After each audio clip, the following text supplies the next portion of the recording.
What is the origin and source of these things? God has decreed every act of evil that has taken place. Yes. And it's not like he's just trying to pick up the pieces. Okay. We do affirm that God holds men accountable. I believe tuberculosis, rape, heart disease, every form of cancer, rape, traffic accidents, bridge collapsings, rape, floods, tsunamis, lightning strikes. Yes. God has decreed every act of evil that has taken place. Okay. When a child... Yes. When you say God is the origin and source of all things, you're not saying that God is the primary cause of all things. Yes. God has decreed every act of evil that has taken place.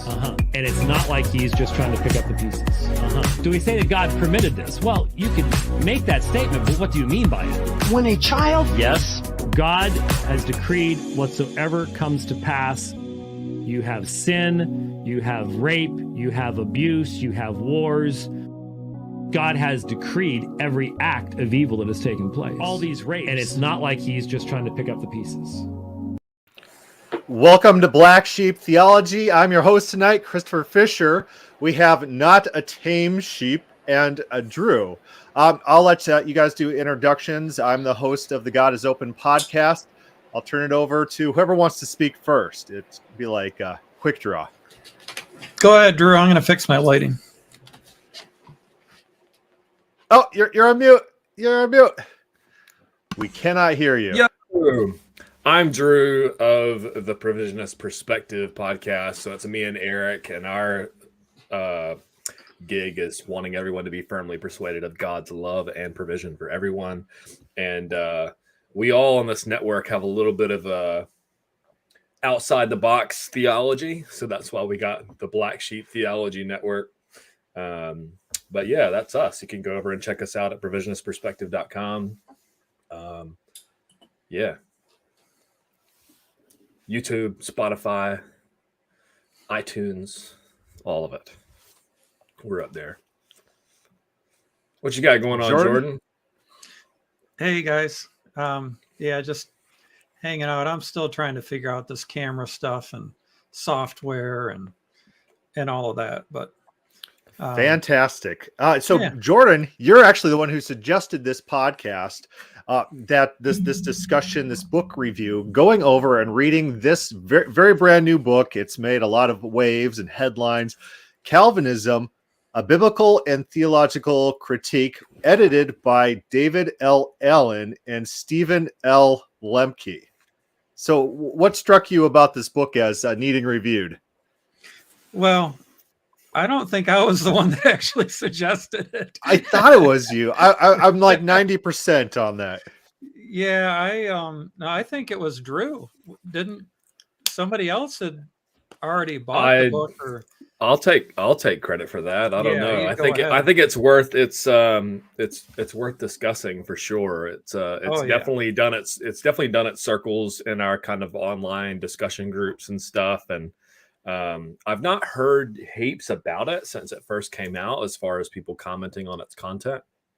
But I haven't read heaps of it yet, but I've read like a couple chapters. But I'm looking forward to it. So. Yeah, I saw on Twitter, I think Alan said that they had sold out the first printing. So there has been a lot of copies sold.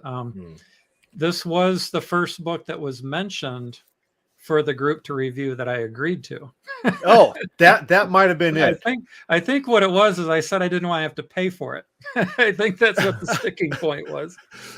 Well, nobody wants to pay for this book. Yeah, somebody else had brought it up, though. But anyways, I just don't want to take credit for what somebody else did. Right. So this book seems to be a compilation of different authors. They had a bunch of people, and each person writes one chapter about different subjects. And so we got some notable names, some that I've noticed. Of course, you got the Leighton Flowers. That's a given. Everyone knows who he is.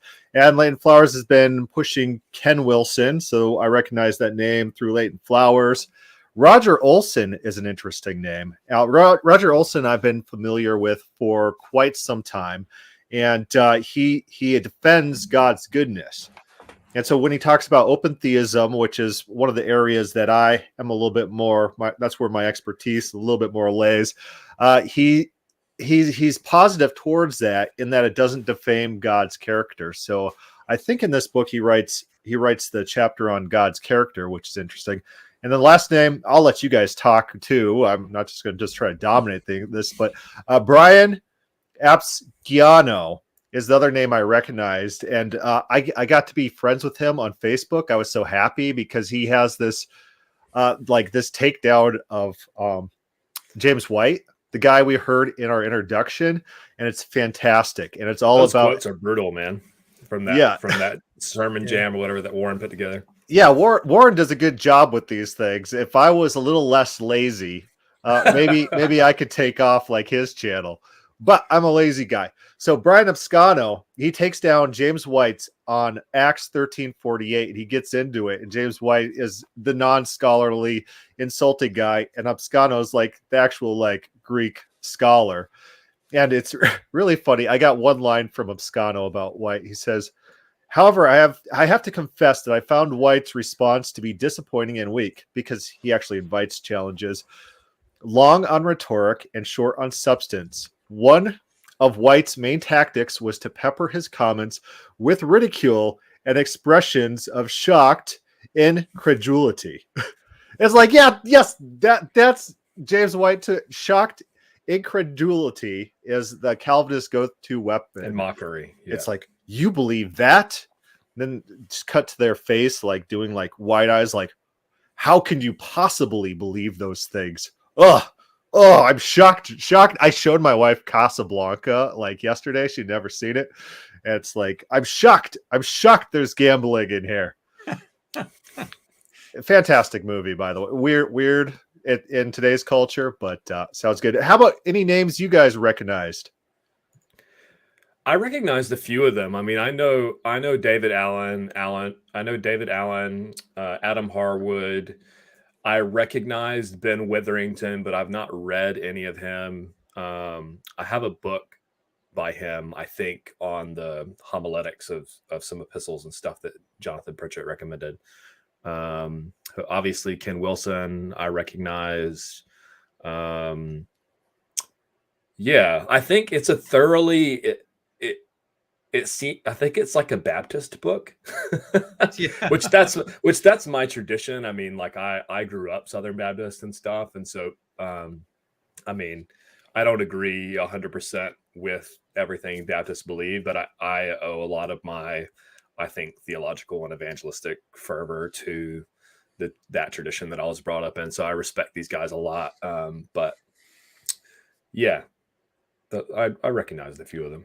Jordan, any names that struck you? Yeah, so Roger Olson, a few years ago, he picked up on nominalism. And I'm pretty sure that I had already realized that nominalism came before Calvin, and Calvin was using nominalism. So when Olson started writing about nominalism and I started reading what he was writing, I was like, he's finally catching on to the philosophy that undergirds Calvinism, because it is a philosophical system that came prior. So if you don't know what nominalism is, it really, Augustine sowed the seeds. He he wrote the theology that would lead to nominalism becoming a thing, with John Duns Scotus and William of Ockham. So it went Augustine, Aquinas, Scotus, Ockham, and they talk about nominalism. And it's interesting if you communicate with people that follow Scotus, they consider themselves a Scotist. Half of them are like, yeah, Duns Scotus invented nominalism. And half of them are like, no, Duns Scotus didn't believe in nominalism. Nominalism was invented by Ockham. So it's interesting. But yeah, he wrote a couple articles on it, on nominalism, and they're like in the ballpark. It's not like I would say he's on the mound throwing strikes. Maybe he's playing left field, so you're at least in the ballpark and you're reading stuff about it. But yeah, G.K. Chesterton talks about it in The Everlasting Man. So I read Everlasting Man before I read Olson. So I was already like on the trail or on the scent, I guess, of nominalism before I read Olson. But yeah, I wasn't aware that the Supreme Court of the United States was so influential in theology. And so the introduction is where we're going to start. And yes, SCOTUS. That's what I was thinking. I was like, yeah, my initial impression from the introduction is, please don't hate us.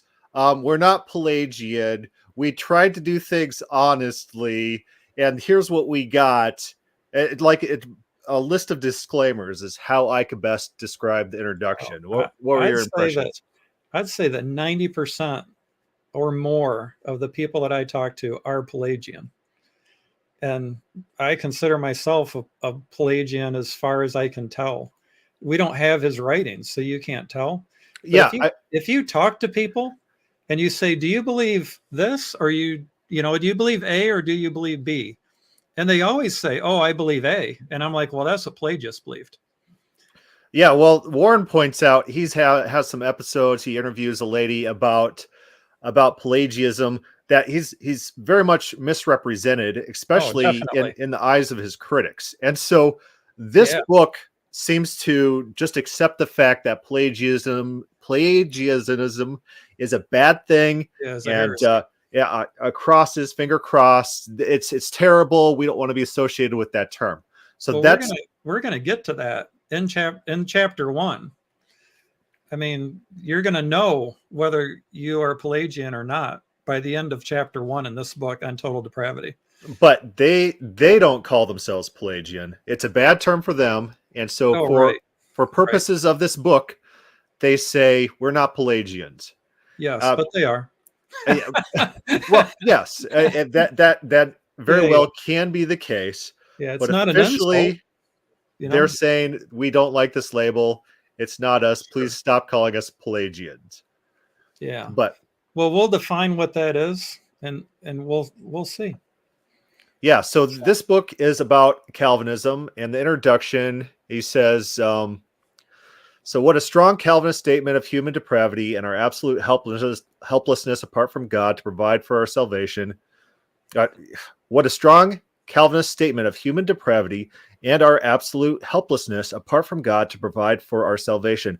It affirms that human beings are so depraved they cannot think, will, or do anything that is truly good. Furthermore, humans cannot save themselves by their own efforts, faith, or free will because they live in a state of apostasy and sin. It describes their utter helplessness to think, will, to do good, or withstand temptation. The only hope for salvation is from God, to be born again and renewed by the Holy Spirit of God. The statement affirms that only God can renew human understanding, thinking, and willing so that humans can do good. For Jesus said that without him, humans can do nothing. Indeed, it affirms that any good deed that can be conceived must be ascribed only to the grace of God in Christ. And so that's a statement of some pretty primal Calvinistic beliefs that we're spiritually dead inside. The mechanisms of our body, the mechanisms of our metaphysics are unable to be configured in such a way that someone seeks God. That's a non-option for our current metaphysical and physical state. They point out in this book that Augustine is very much concerned about the physical because they don't go through the details. But Augustine, of course, was a good Platonist, and the good Platonist saw the material world as a corruption of the perfect ideal state, and therefore this imperfect substance could only breed more imperfect substance. And they talk about some of his quotes. We'll get into that in chapter 1. But this is just from the introduction, them introducing us to Calvinism. So any thoughts on their introduction to Calvinism? Drew? What page were you on, Justin? I'm a visual person, so you got any idea? Maybe I don't have pages here. I thought that was chapter 1 you were reading. That's introduction. Like the fourth paragraph in the introduction. Oh yeah. Okay. Here we go. I hope we read the same book. That's fingers crossed. Oh, I see what you read from. Yeah. Okay, I see what you read from. Yep. Yeah, so Cool. just We after got that, they're going to get to the part about Pelagius. dead air here. I'm trying to figure out where we're at. I mean, While yeah, you're figuring that out, I'll talk about my stuff. Okay, cool. Go for it. So right after that, they say God's prior initiative in salvation does not have to include Calvinism's paradigm of total inability or human will. So God's prior initiative, as far as I know, everyone believes that. Even Pelagius believed that. What's so funny about that is that not even just Pelagianism, but semi-Pelagianism is defined as man taking the first steps towards God. No one believes this. It's so incredibly ridiculous. I can't even handle it. Right. And then it gets into how similar to general Pelagianism do you have to be in order to take the label semi-Pelagianism. So I'd like to say I'm a semi-Pelagian, but not a semi-Pelagian. Yeah, so right after that, they say denial of total inability is not denial of total depravity, nor is it semi-Pelagianism. I have no idea how that statement can be true. That denial of total inability is not a denial of total depravity because your total depravity is what makes you completely totally unable to respond. Yeah, from what I understand, total depravity and total inability are generally used interchangeably. I guess they would say it's not semi-Pelagianism because of the previous sentence in terms of so they're saying God's initiative in salvation. Yeah, they're saying that Pelagius believed that you could be the one that initiated your salvation. And right here at the bottom they have this definition: 5th century Christian heresy taught by Pelagius and his followers that stressed the essential goodness of human nature and the freedom of the human will. From what I mean, that's a very general definition, but then in terms of applied, from what I understand, that looks like not necessarily as far as what Pelagius believed, because that seems to be in question, but in terms of what's been known as Pelagianism is that you're born good. All you have to do is follow Jesus as an example, and you can initiate salvation without divine grace, which I just don't, in my mind, and just based on experience that I've had with people discussing on these things, that's an obvious, no one believes that. Yeah, and there is a difference between what Pelagius believed and what his followers believed. Some of his followers did go much further. So what you read there sounds correct. That if you say Pelagius and his followers, some people believe this, then I agree with that. Yeah, so on that point, they kind of point that out in this book. They say, hey, we can't respond to all Calvinists. And so we're going to quote the people who are like Calvinists. And if you don't like it, it's like, what are we supposed to do? So we can't query all Calvinists to respond to all Calvinists and then make a list of people who aren't Calvinists because Calvinists don't agree with each other who the sources are. We're trying the best we can. Give us a little bit of slack and just understand it's an impossible task to make you guys happy. We can't make you happy. It never has happened in the history of humanity. Well, how many Calvinists have you run into that have actually read Calvin? Well, I got Calvinists who say Calvin doesn't represent Calvinism. I'll quote to them Calvin, and they'll say, well, he doesn't represent Calvinism. It's like, this is John Calvin. They're like, we know that, but Calvinism's changed. It's like, what do you expect me to do? I'm trying to interact with you. I got nothing to interact with. Exactly. we gotta go with the words written on the page, right? It's like, maybe we could both disclaim Calvin together. 1, 2, and then they won't do it. They won't do it. It's so funny. Yeah. So I guess the other things that I saw in the introduction is they say that Calvin was an amillennialist.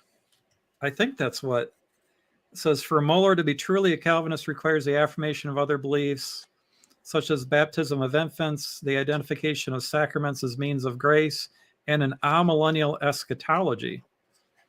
And I tried to look into that, and I read everything that people said,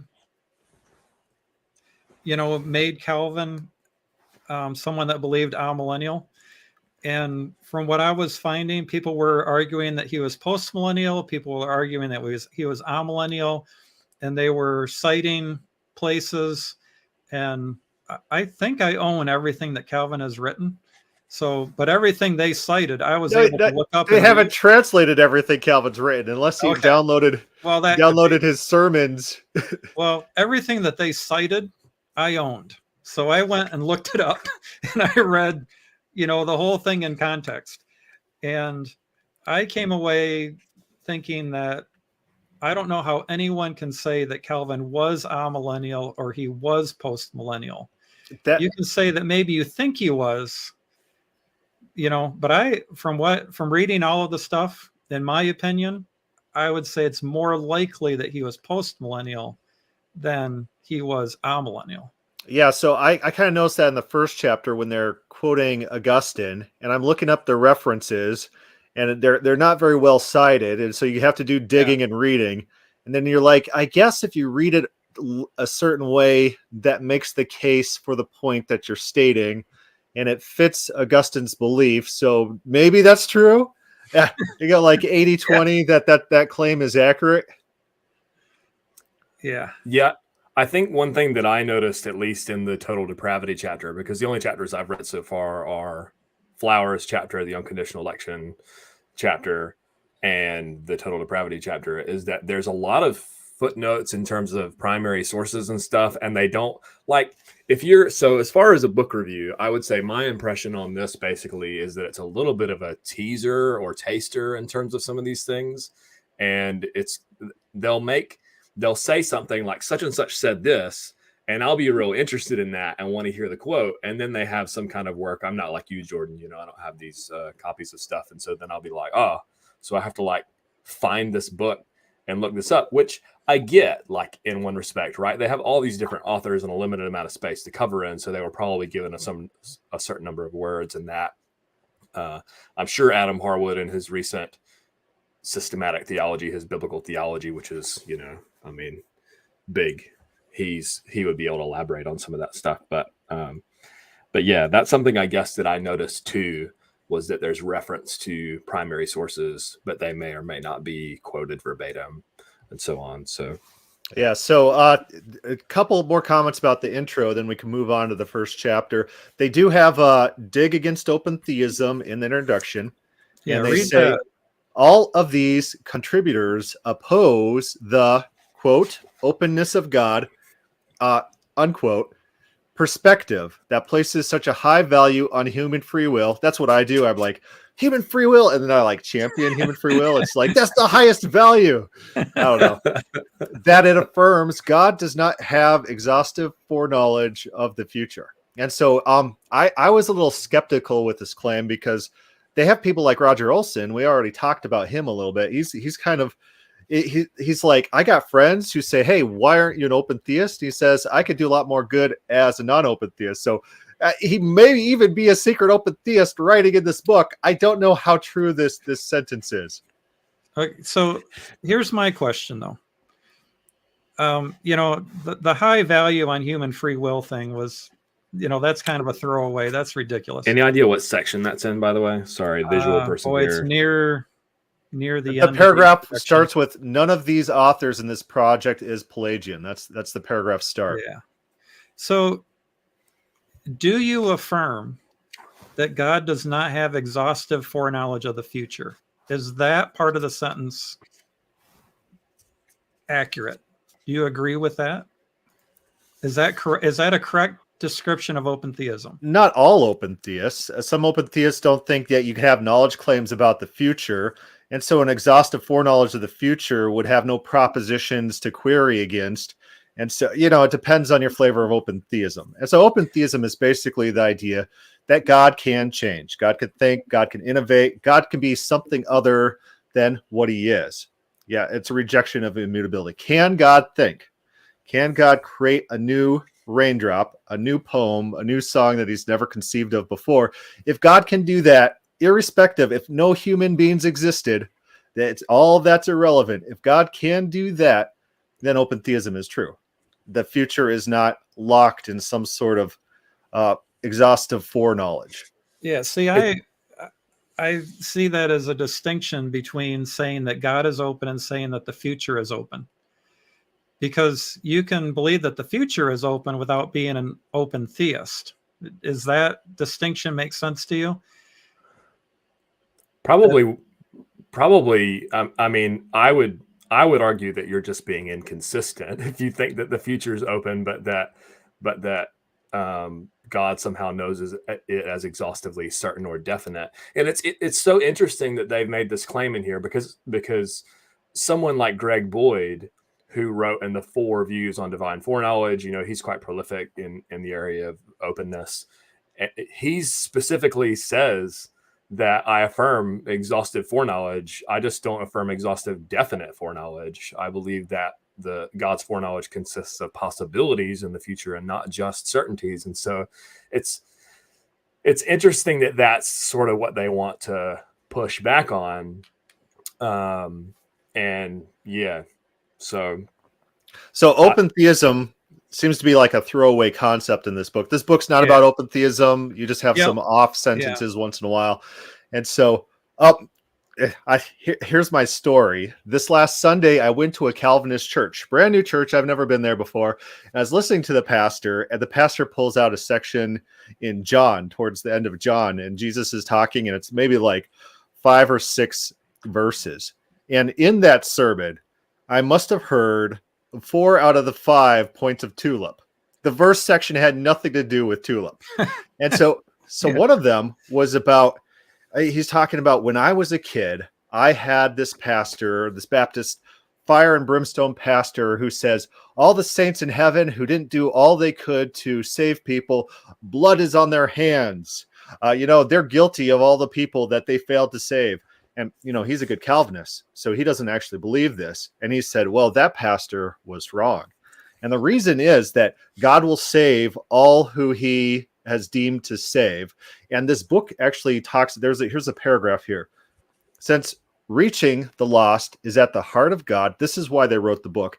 Since reaching the lost is at the heart of God, and then they quote a bunch of verses, evangelism and missions are at the heart of the concerns of the authors of these chapters, who gladly join hands with all Christians to discover what it means to accomplish the Great Commission in this new millennium. So the pastor... You what? I said, except for open theists. Oh, yes.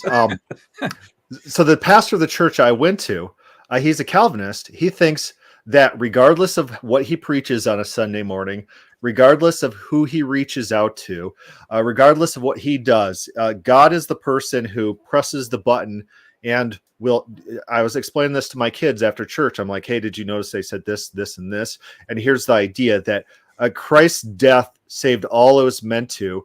Christ would be a failure if his death was for a single person who it was not meant to cover for salvation.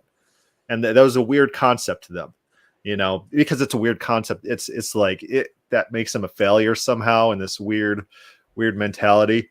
And so Calvinism greatly reduces any need to evangelize, to go on missions, to convert people, because the idea is all those numbers are set by God. Whoever God wants to draw, he will draw. It's so interesting that they can hold in their minds these truths of God's, Christ's atonement saved exactly who it was meant to save. And they're speaking in this settled past tense sort of thing. And then you go on to press them on the evangelism thing, and they'll say, well, God uses means. God has ordained the means as well as the ends and stuff like that. And it's like, but so were you were not saved, right? Before you were not saved and not forgiven before you came to Christ, right? So you had to believe, but you were completely secure and never in any danger of perishing whatsoever as soon as Christ died for you, right? Even before eternity, because because you read the elect sovereign version, the English Standard Version, where it says Jesus was slain before the foundation of the world instead of from. So then I just, it's crazy making. But yeah, I mean, that's kind of an atonement thing that can be for a later chapter, but so chapter 1, section 1, a critique of total depravity. That's probably all we're going to have time for tonight, to go over some of these concepts of total depravity. So Jordan, are you a big expert on total depravity? Tulip, let's go over Tulip real quick. Tulip is the 5 points, and it was solidified in the Canon of Dort, which is quoted in this chapter for this particular example. Let's see, it says critique of total depravity. So total depravity, man could do nothing good. You can't come to God. The U stands for unconditional election. That means there's not a value within you that God found and pointed out in order to save you. He's saving you not based on your own merits, but of something that's not within yourself. Limited atonement, we already talked about that a little bit. Everyone that Jesus died for will be saved, and he's not going to fail to save one person that he meant to save. And then after that, there's irresistible grace. Is, can you say no to God's calling? Can you say, no, I don't want to be a Christian? Nope, you're forced to come in Calvinism. And then perseverance of the saints. And that's the one don't that... say forced, Chris. Don't say forced, Chris. That's a straw man. It's irresistibly caused to believe. Okay? Right. It's... yes, I guess the clay is not forced. The clay is just shaped. I don't know. But... perseverance or preservation of the saints. So back up a second. Sorry to say that. Back up a second. You use the word merit. Do you see the sentence you were reading where it says merit? In their description of total depravity. That people do not merit salvation. You said something like that. Well, yeah, I'm sure. I'm not seeing the sentence, so you'll have to just go ahead and tell us about it. Yeah, you just read it. Well, look for it while I'm reading this, okay? So Romans 11:6 says, and if by grace, then it cannot be based on works. If it were, grace would no longer be grace. So what Paul is saying there is that grace that's earned by works is no longer grace, and things that you earn are merited. So this is the verse, Romans 11:6, that is taken to be used to say that we do not merit grace. Here's the thing. Well, think about it a second here. Think of the phrase, an idea has merit. An idea doesn't earn anything. Your idea has worth. And that's what merit means, both to earn something and to have worth. And the reason they use the word merit, and they cite Romans 11:6 for that, because the Bible, there's no verse that says that we don't merit salvation or that we don't merit grace. It says we can't earn it. But they change it from earned to merit, and then they use the word merit to mean worth. Because if you have intrinsic worth and value, then God would give you the gift of faith.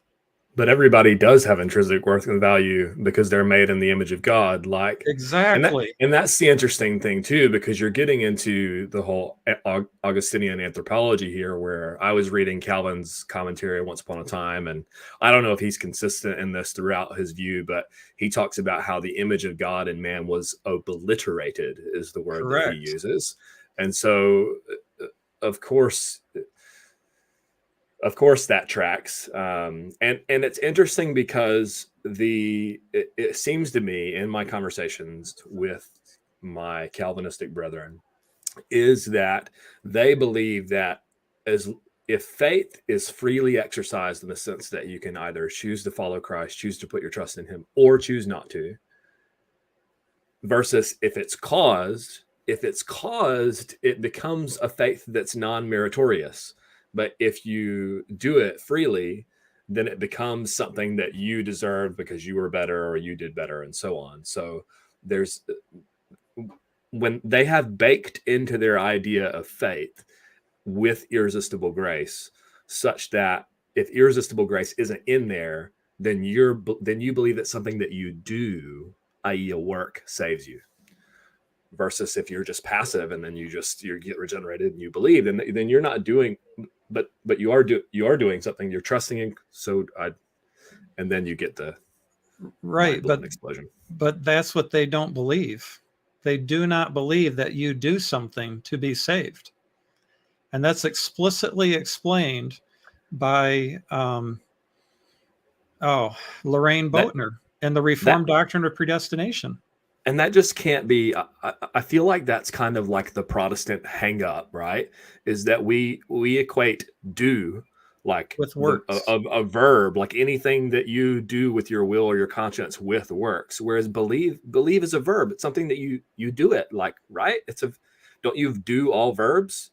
So belief for you wasn't a verb. It was something that was just given to you as like this substance. And then you're still saved through faith, right? So then you still did something. So here's how I look at it. And the Pharisees come to Jesus and they say, what must we do to do the works of God? And Jesus says, to do the works of God is to believe in the one God sent. Therefore, according to Jesus, believing in Jesus is a work. Unless he could have been using the phrase by believing in Jesus, believing in what his teaching was, which had a primary moral component. Okay, so let's go now to Romans 10, where Paul says, if you confess with your mouth and believe in your heart that God has raised Jesus from the dead, then you will be saved. If you are talking with your mouth, you are doing something. If you are believing in your heart, again, those are things that you do. Things that you do are works. But things that you do aren't works, though. I think that's the point. I think that's the point. Right. So let's walk it all the way through. All right. So in 1 John, he says, if we confess our sins, right? The first chapter is about total depravity. So we but that's what we're going to get. That's what we're talking about. We're doing irresistible grace right now. Bring us around to that. Yes, I'm going to. Just be patient with me a little bit. Okay. So John says, if we confess with our mouth that Jesus is Lord, if we confess our sins, which would be things that we do, he is faithful and just to forgive us of our sins and to cleanse us from all unrighteousness. So cleansing us of all unrighteousness comes after confessing our sins. And then James says that Abraham believed and then it was credited to him as righteousness. So believing God is something that he did. So let me just give you a real quick story. A guy goes to Niagara Falls and he strings a rope across the falls. He walks across and back with a balance pole, and a crowd forms and they cheer. And he says, who thinks I can walk across and back without the pole? And the crowd cheers. So he walks across and back. He pulls out a wheelbarrow. He says, who thinks I can walk across and back with the wheelbarrow? The crowd cheers. He goes across and back. He fills it with 200 pounds of bricks. And he says, who thinks I can push the wheelbarrow across and back? They cheer. He does it. He comes back. He dumps out the bricks. And he says, who thinks I can put a person in this wheelbarrow and go across and back? The crowd cheers. And he says, who will get in the wheelbarrow? That is trusting belief. That is faith working, where you are willing to step into the wheelbarrow. So it's not just believing that the guy can put a person in the wheelbarrow and go across and back. It's you actually getting in the wheelbarrow. Now let's take that and apply it to total depravity. In Genesis and so real quick though, in Ephesians 2:8-9, when it says, for by grace are we saved through faith, and that not of ourselves, it is a gift of God, not by works. Paul is saying that it's not by doing works of the law, and it's not by doing works of being good enough. It's not by works of righteousness. But Paul clearly says it's by confessing with your mouth and believing in your heart. So when he says not by works, he's not saying that it's not by doing the work of believing or the work of trusting belief. He's only excluding. So there's three different things that are meant there that Paul means by works: believing, trusting belief, doing the works of the law, and doing works of the righteousness. And the two that are excluded by not by works in Ephesians 2 are the Mosaic law and being good enough. Then we go and we see where Paul says that we're dead in our trespasses and sins. So when we look at original sin, when Adam's in the garden and God says, the day you sin, you will surely die. It's interesting that in this chapter on total depravity, they say that death is separation from God.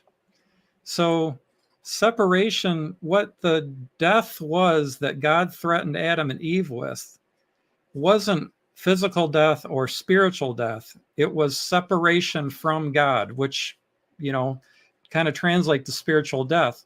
But that's how total depravity looks at. You are spiritually dead, and dead people can't believe.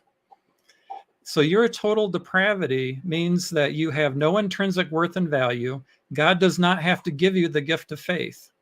Because you are spiritually dead, you cannot believe, which is why faith is a gift in Ephesians 2, which means by grace are you saved when God gives you the gift of faith before you believe, because faith in Ephesians 2 cannot mean believing. It has to only mean the ability to believe, because dead people don't have the ability to believe. And that is what Augustine and John Calvin say, is that what God gives you is the gift of the ability to believe, and that saves you. And that's what Lorraine Boatner says. You don't believe and be saved. You are saved in order that you will believe. And that's monergism. Only God does any working in salvation, because believing is a work, because it's something you do. And you're looking really puzzled, Christopher. But I'm telling you, I've got to bring us back to the chapter. Yeah. Well, that's total depravity. Well, yeah, I understand. You have no intrinsic worth and value. You cannot believe. Therefore, God, so they disguise it by saying that you're born again in order that you will believe. You have to be born, you have to be regenerated and born again, etc. And then they say, well, then you believe, but you're already saved. And they disguise that you are already justified when you are born again. When you're born again, you are justified. And you don't believe. Well, you see, that's logical. That's the logical order, but not necessarily the sequential order, Jordan. It's all simul. You take out your magic simultaneous wand and go, this is the logical order, but it's all simultaneous. You run your magic simultaneous wand over the thing. The first chapter is written by Adam Harwood. Is anyone familiar with this guy?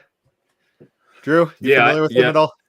I've not read heaps. I've read a few articles of his, but I've not read like his books. They're on my list and been on my list for ages, but I'm familiar with him. Yeah.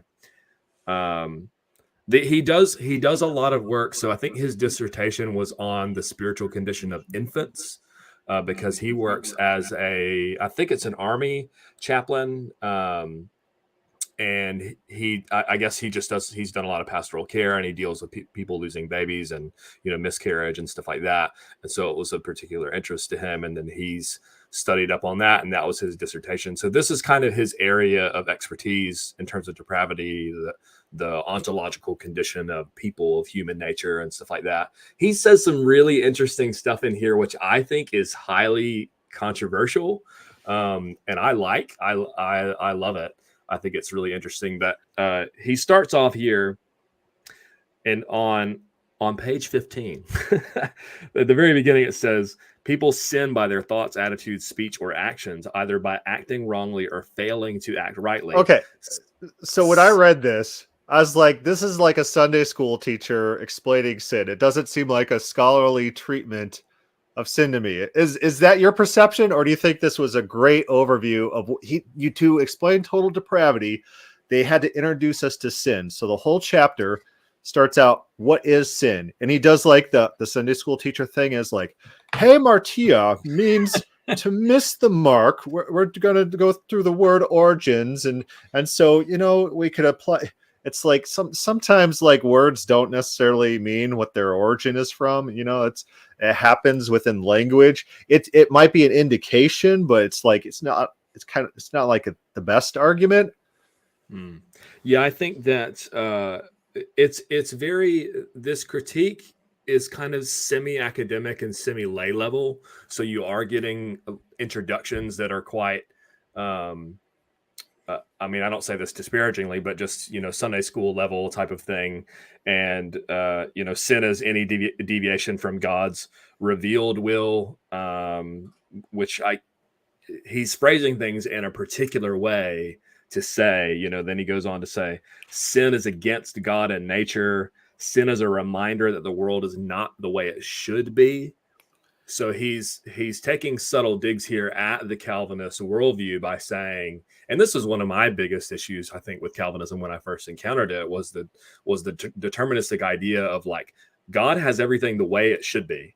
No one is not being saved that he wants to be saved. Nothing's happening that he doesn't want to happen, that he's not immutably decreed to happen. And so I think I had highlighted this, sin as a reminder that the world is not the way that it should be, because I think that's a really important apologetic, a really important theodicy and stuff. It's an interesting rhetorical phrase. I'll give it that. Yeah. It has rhetorical power. Yeah. Yeah. Which I will say, you talk about people like R.C. Sproul, James White, they are rhetoricians. They're very effective communicators with these little, bite-sized, kind of phrases and stuff that stick in your head, that are repeatable and so on. And I think there's good in that.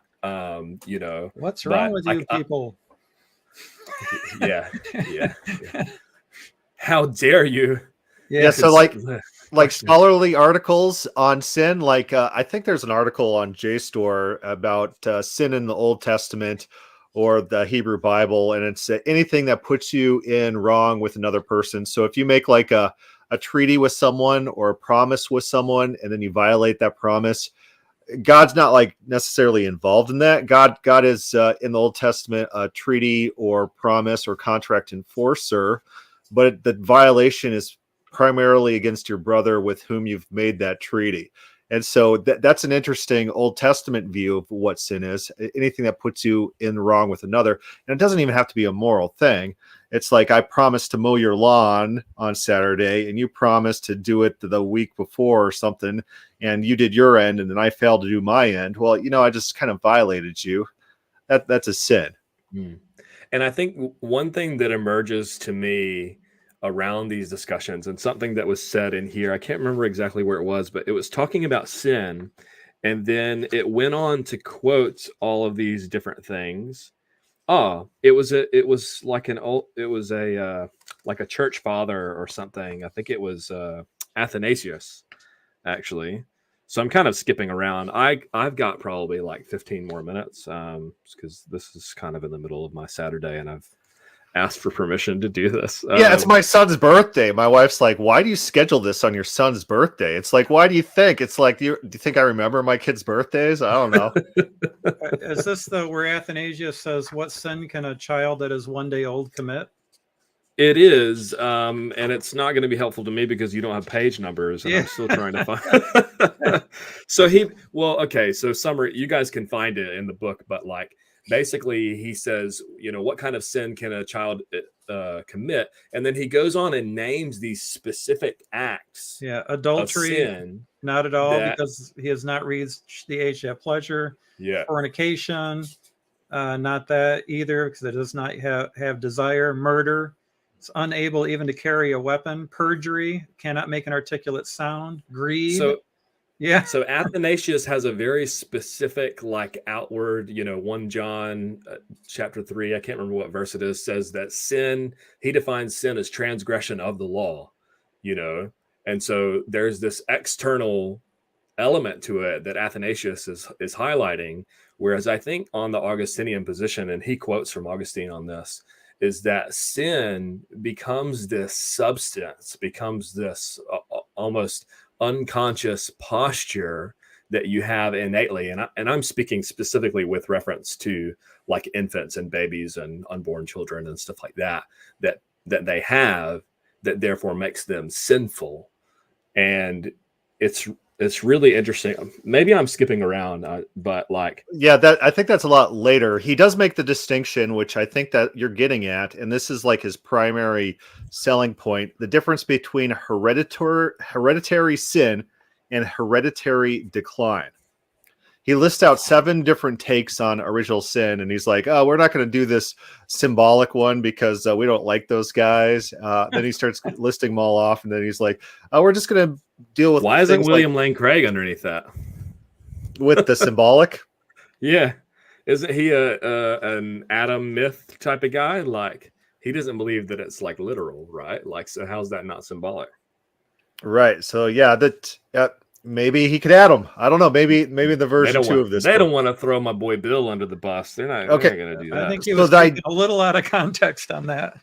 The idea is that in a hereditary sin, the actual corruption or sin is passed down in Augustine's mind through the semen, through the formation of the person, and so the person is just inherently corrupted by this matter. It's like a genetic thing. We'll just say for simplicity.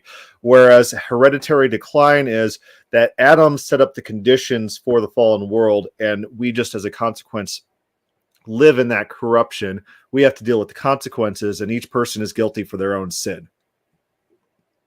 Did I describe that correctly? Yeah. So the quote in the book, and this isn't quoting Augustine, but they say Augustine interprets the lump of clay in Romans 9 to refer as a massa peccati, mass of sin, a lump of sin-infected dough from which God subsequently created every human. So I think that's what you're talking about, right? Yeah. So Augustine saw the material world as a corruption of the perfect. And so in his Platonistic view, there's no such substance of evil because God has created everything and created everything good. But evil exists. And so that's not something God created. And he defended it by saying that evil is a privation of good. It's a falling away from the perfect. So it's not actually something with existence. God didn't create the evil, because the evil is the absence of the good, and God only created the good, which is everything. And so that's his idea. And so the fallen mass, this is a changeable, corruptible material world that decays. He's a good Platonist. Anything that changes is subject to decay. The more changeable you are, the more fallen you are. He held the Platonistic eschatology, if you will, with the different levels of ascension to return to the one.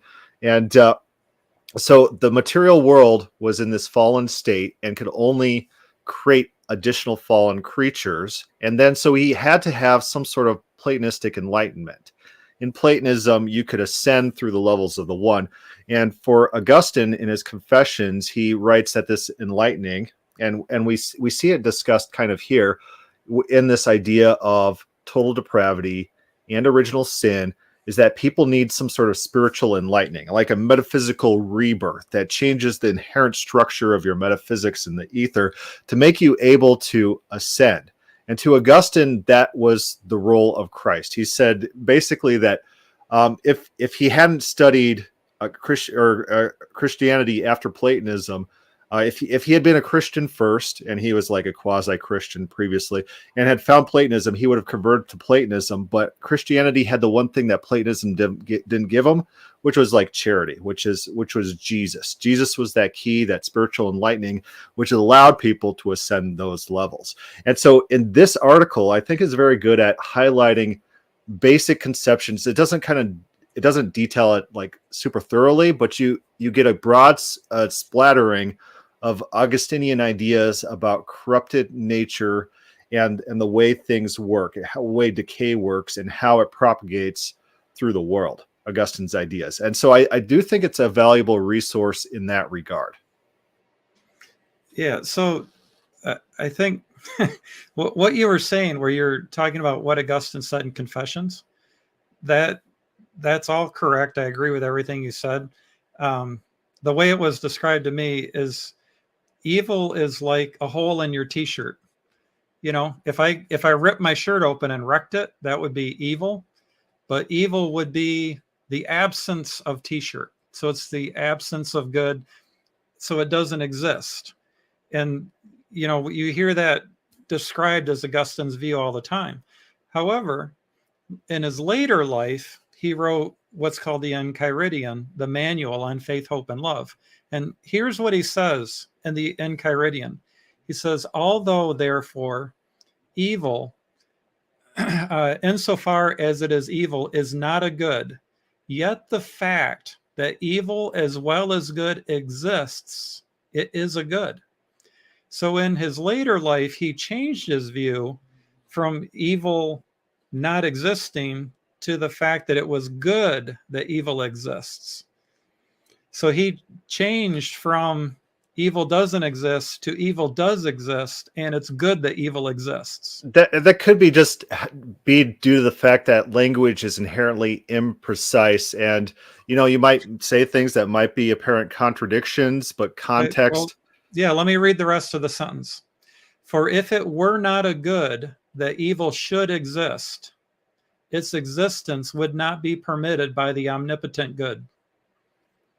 So he really says that it's good that evil exists. And Calvin quotes him in saying this, that and then there's the bigger question of why is it, because Arminians, Calvinists, and Provisionists are going to differ significantly on the answer to the question why. Like, if they agree with that, I think there would be many people that would in principle, that it's good that evil exists. Why is it good? But I don't want to derail us too much on that. Maybe we should get to the I just wanted to point out that Augustine held both views.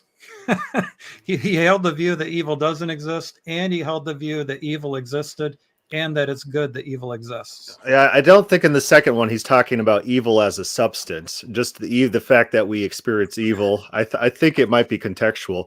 But moving back to the book, I think it's interesting how they talk about Augustine a lot. I didn't see very much about John Calvin, which is okay. Really, John Calvin is just echoing a lot of what Augustine ever talked about. But they always use this phrase, and I think it's really funny. He's like, they'll say, hey, this is a verse, and this is how Augustine interprets this verse. And I'm like, I don't feel like Augustine's interpreting verses here. It feels like Augustine's just doing monologues about his own theology and then just alluding to a verse. It doesn't feel, for most of the quotes, it's like I don't feel like he's actually doing an interpretation. Sure. Yeah, that's a fair point. Augustine, again, he was fundamentally a rhetorician again, right? Like, so he's rhetorically building arguments in this way, making, like A.W. Pink just randomly like spiels and then chucks in a verse citation that he's talking about that he alludes to that. But so I don't think Augustine's sitting there reading this verse and be like, what can this mean? But maybe he'd be like, I think he's more like, here's a verse. How can I use that for my theology? That seems to be his thought process. But they do throw out a bunch of verses that Augustine uses. Job 14. I do like how they are focusing on Augustine. And Augustine really is the first Calvinist, first quote unquote Calvinist. Father of Reformed theology. Right. If you disclude people like Clement of Alexandria and Origen of Alexandria, those people who Augustine drew heavily from those people, but he didn't cite them.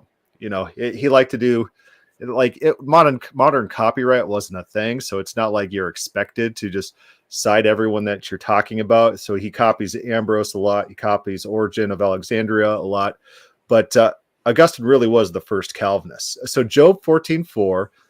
Who shall be pure of filth? No one, not even if his life on earth is one day. And this is what we were talking about just a little bit earlier, Drew. Yeah, Athanasius knocks it out of the park on this one. You got that page, Drew? I do actually. Are you talking about Job 14:4? Yeah, what Athanasius said about that? And that's where Yeah, that's where Athanasius says, hey, he's not guilty of adultery or something like that. And they point out, the author, I think, points out this could be, who shall be pure of filth? No one, not even if his life is one day. It could be just like you get born and you're dirty already because you're covered with. I don't know if you've ever watched a birth. I don't suggest it because it's really gross. And I got a lot of kids, and it's like, oh, every time it's like, they're like, do you want to cut this cord? I'm like, no, I don't want to cut this. That's gross. You want to cut through this human flesh? There's like flesh everywhere. You're like, what is this? Birth is horrific. I'm glad I'm not a lady. I've got my wife's pregnant. She's due in, around Christmas and stuff. And so our first baby was born for emergency C-section. And so this one's going to be quite different. Lord willing, I'll get to experience the cord cutting. I'm trying to be politically correct here, but just the visceral rawness of childbirth. I don't know what you would call it. Yeah, here. So it's interesting what I found through reading this, and I should probably go soon, but is that he quotes Athanasius here, so which we've already talked about, and whether this is a strength or a weakness, I will let viewers decide. But it seems to me that in this chapter, at least, there's a lot of quoting people to say these people agree with us, which I think is compelling to some people. I'm the type of person that's like, I find that interesting, but I don't care. It felt like that could be an index or an endnote or something like that. Right. But it is interesting, though, that he's talking about somebody who's really popular here, Athanasius. And if you're going to use this as a proof text, like he highlights the other possible interpretations here, and that this issue sounded like it was an issue in Job 14:4. And Chris, maybe you can speak to this a little bit more, was the Septuagint and its Greek influence. And maybe that's the, Hellenization of the Septuagint and stuff coming through with the translation. I don't know, but based on what I understand about things like that have happened, that sounds like it tracks to me, but he doesn't make that argument. In the effort to go a little faster, we'll probably skip forward and skip through the verses that Augustine used and go straight to the Canons of Dort. They do quote a couple articles. I'm sorry? Yeah, I want to read one quote from the book because I thought that this was like just dead on accurate. They say, historians and theologians are in broad agreement that Augustine, a 5th century African bishop, shaped the Western world's view of original sin. His theology profoundly influenced both the Roman Catholic and Protestant traditions.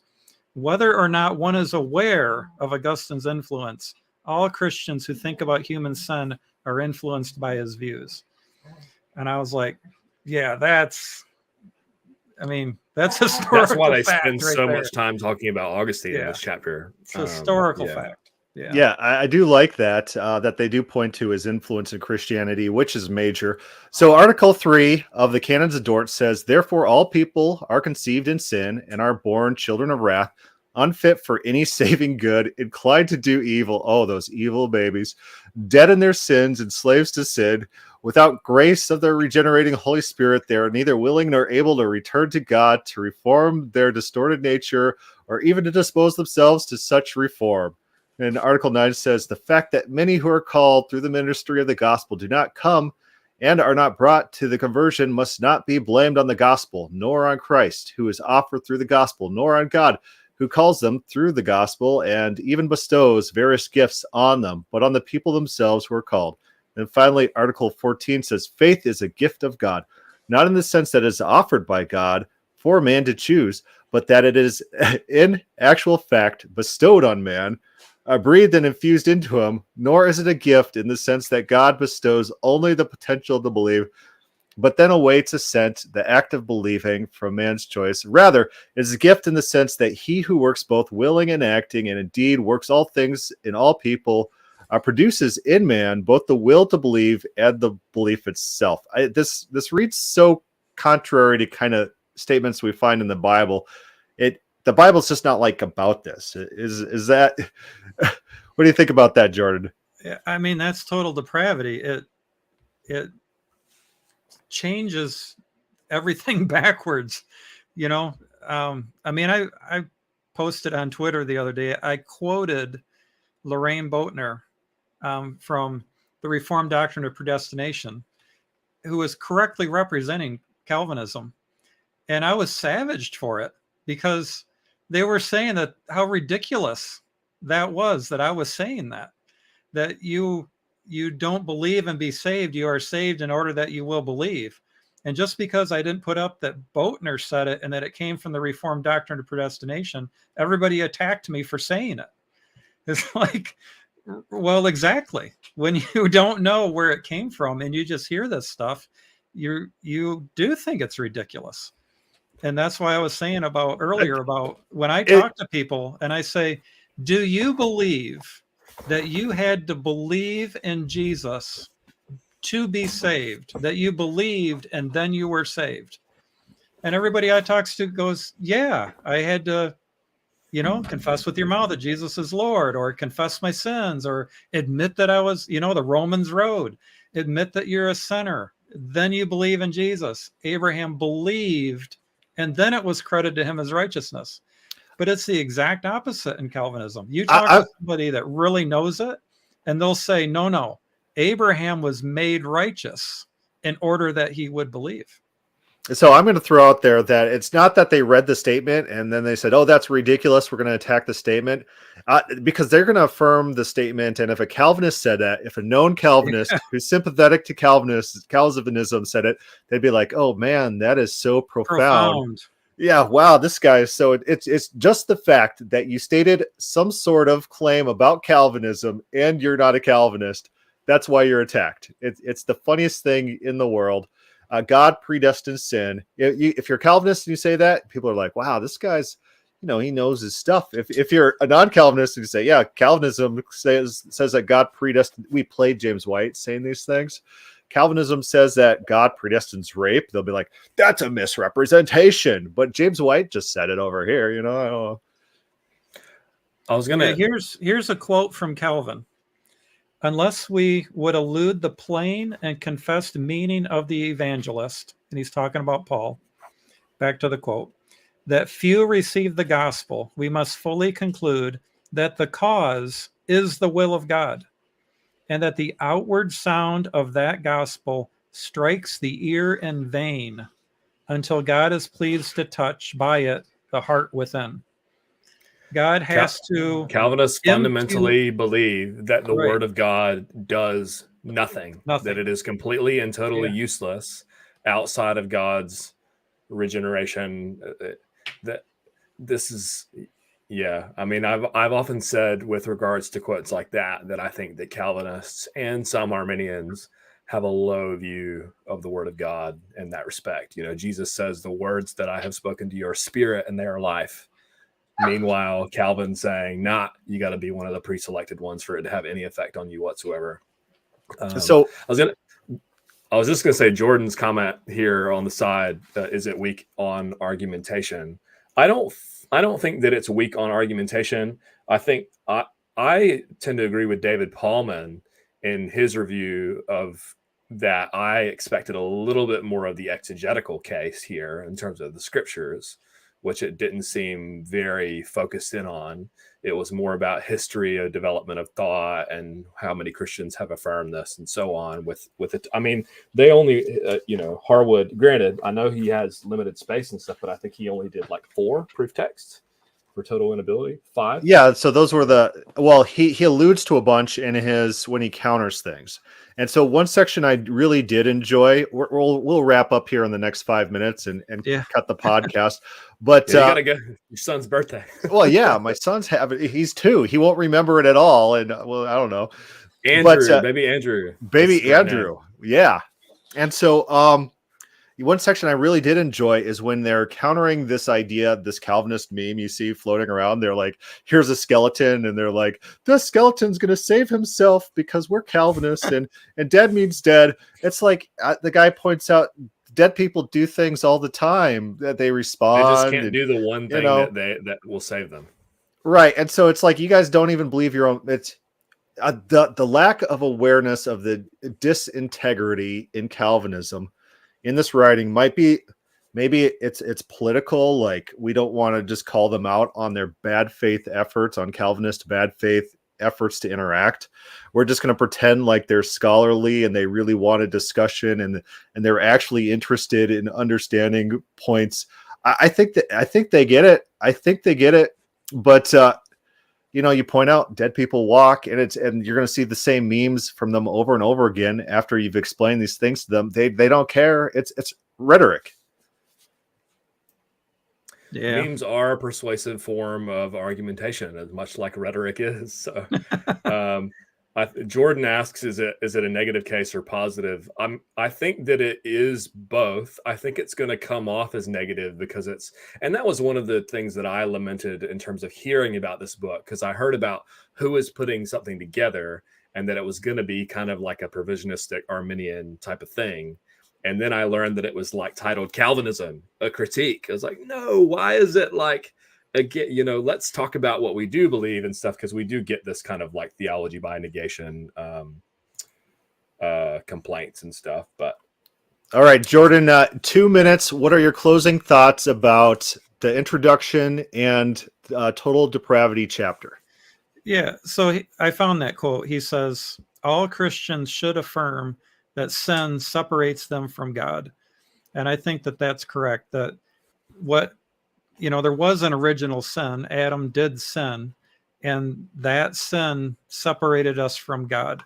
That's what it means that where Paul, or as at Hebrews, where he says, by one man sin entered the world, and death passed to all men, that death is separation from God. We are born separated from God, but we are not born guilty of Adam's sin.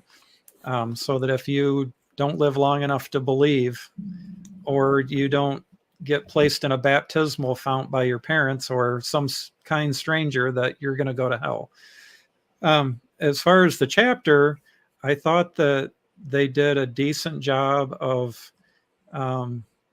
giving kind of the history, and at least in explaining it. I didn't think that the critique was actually that good, because it's kind of that typical Arminian critique where they don't really draw out the distinctions. Like, I think it's Keithley. They have, they quote Keithley. Paul wrote that we are saved by grace through faith. Arguably a Calvinist.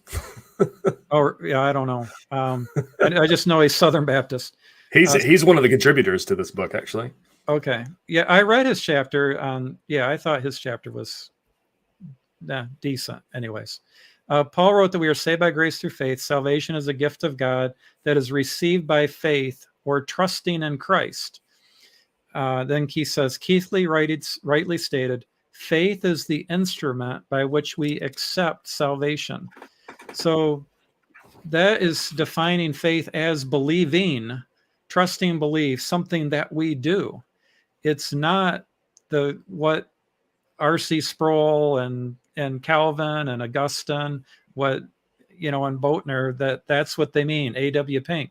What they mean is that when God gives you the gift of the ability to believe, that saves you. You are regenerated, born again, given a new heart. You're made alive, and you are saved. You are justified. You are converted. Repentance is a gift of God, Calvin says. Conversion is a gift of God, Calvin says. All of this stuff is, if it's monergism, the only one doing any work is God. And that means that people cannot have intrinsic worth and value. Because if people did have intrinsic worth and value, and it's up to God to give them the gift of faith, the one thing they need to not spend an eternity in hell, then God doesn't give it to them. That's all they need, is for God to give them the gift of faith. Why doesn't he give it to them? Well, they say because people don't merit salvation by saying that merit means worth, and you are not, you do not have worth. And, God's just not gracious enough to give you the gift of faith. It's very backwards. All right, Drew, 2 minutes, closing thoughts about the introduction and the total depravity chapter. All right, I'm gonna watch the time and make sure. I didn't read the introduction, so sorry. I read the total depravity chapter. You didn't miss much. I thought it was really good. Yeah, from what I understand. I heard we are sorry, please. Anyways, it's a good history. It talks about development. I think that it's really interesting seeing a lot of what Augustine believed there. I think that if you read this and you're at least Augustine skeptical, you're going to come out of it going, I need to take a grain of salt, some of the things this comes from, if this is founded in Augustinianism, which is going to lend you towards Ken Wilson's chapter. But yeah, I thought it was a little bit weak on the exegetical side of things. I personally would have liked to have seen more in that. The strongest point to me that sticks out to me out of all this, I'm going to read this quote. The problem with affirming that people inherit a sinful nature, that if human nature is essentially and inherently sinful, then Jesus, who is truly human and divine, would have been a person whose human nature was sinful. However, Scripture is clear there was no sin in him. Not only did Jesus not sin, but he was also not sinful in any way. If one affirms that human nature is essentially and inherently sinful, and one denies that Jesus' human nature was sinful, then one would be affirming that Jesus' human nature was not truly human, a conclusion which would fail tests for orthodoxy that had been in place since the early ecumenical councils. Never mind the fact that John writes under inspiration that if Jesus didn't come into the flesh, then he's an antichrist. Let's talk about the ecumenical councils. But I think that's a really compelling point as far as the nature of Christ and human nature and stuff. And I think some of his comments on that are going to startle people in terms of the kind of Pelagianism versus Augustinianism conversation. And I'm looking forward to reading more in his biblical theology on the human nature and how he's kind of shifted a little bit on his view on this. This is just a little bit of a taster, I think, on that. But that was almost exactly 2 minutes ago. Right. Absolutely. I did have that section as well highlighted. That is interesting. And it's interesting to talk to Calvinists because they have the Platonistic value set in which the material world is fallen. That, and so Jesus really... the Jesus part can't be the God part because the Jesus part has changing parts, and then God has to be pure simplicity. So it's always funny to press them on this issue and watch them squirm. But my overall impression of this book so far, the introduction is all, please don't hate us. Please stop calling us Pelagians. And we're trying to be honest. Please, it's kind of skippable. The good parts of the critique of total depravity, as have been stated already, that they talk about historical sources and historical thoughts and precedents, and they kind of give that Sunday school overview of what we're talking about, what is sin, and then a little bit more detailed on what are some various takes and ways to take original sin. What I didn't like was that at a lot of times it felt like dueling pianos, you have a verse and it's like, they read the verse like this and I read it like this. It's like, well, okay. It's like, maybe like a little bit more discussion. Why is their reading specifically wrong? And what makes yours a better alternative? It felt like it was kind of lacking that. There's some instances in which they do actually address why theirs is the preferred reading. And those are decent.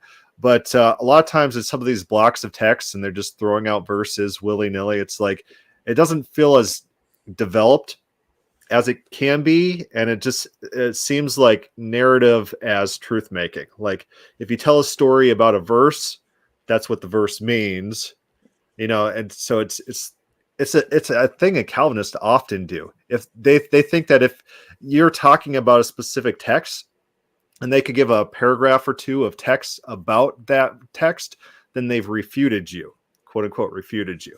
And stating their beliefs is responding in their view. Right. And you'll bring it up again. They'll be like, I already refuted that. No, you just told me a big narrative about what you think that means. So there's nothing to suggest. My Isaiah debate, he's like, yeah, of course, Isaiah talks like an open theist, but in my system, that's accounted for because they write in this condescending language, and so you're refuted. It's like, yeah, you're just you admit that the face value reading is the same my things, but you have this system which just like negates any possible combination of text. Yeah, I don't think I'm refuted there. I think like a casual viewer can make their own determinations there whether I'm refuted, but that is what it felt like to me. So maybe the next chapters are going to be next chapters by Leighton Flowers. I enjoyed that. I think he did well. Yeah, that was really. Maybe I'm biased. People think I'm a Flowers fanboy. Yeah, or whatever. you're biased. You're on the payroll. He's paying you. We wish. He probably wishes. Yeah, no. Yeah.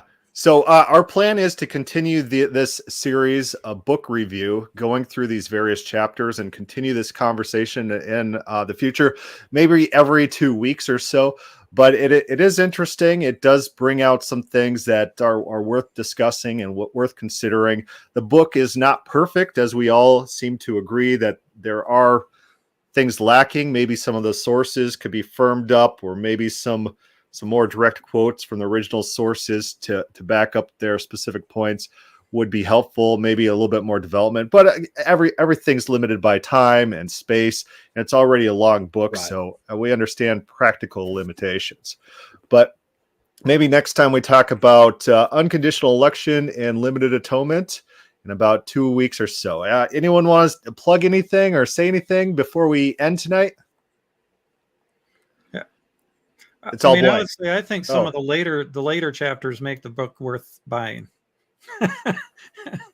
So I think there's a couple chapters in here that so we're plugging the book, buy the book, spend money on it. Well, I wouldn't say that. I'm just saying that if you did it, it wasn't a total figure out how to get hold of the last few chapters without buying the book. Right. Here's what me and Drew did. James White book. It's not like you bought the Potter's Freedom and threw your money away. Yeah, what me and Drew did is like he bought the book and then we went on Discord, and so then I just read it and he held it up to the screen. I was like, okay, next page, and he'd flip it over and be like, okay, a little bit up, a little bit to the right. This is a true story, everyone. Absolutely happened. That's all right, so we'll cut there for tonight. I thank everyone for coming. Some good comments in the comments section. If anyone has any questions or comments about this podcast, put it down below in the Black Sheep of Theology, and I think I'm going to pull it down and host it also on the God is Open, just to maximize the extent of the reach or something like that. But thanks for joining us. Thanks, Jordan. Thanks, Drew. And fun conversation. Yeah. All right. Guys.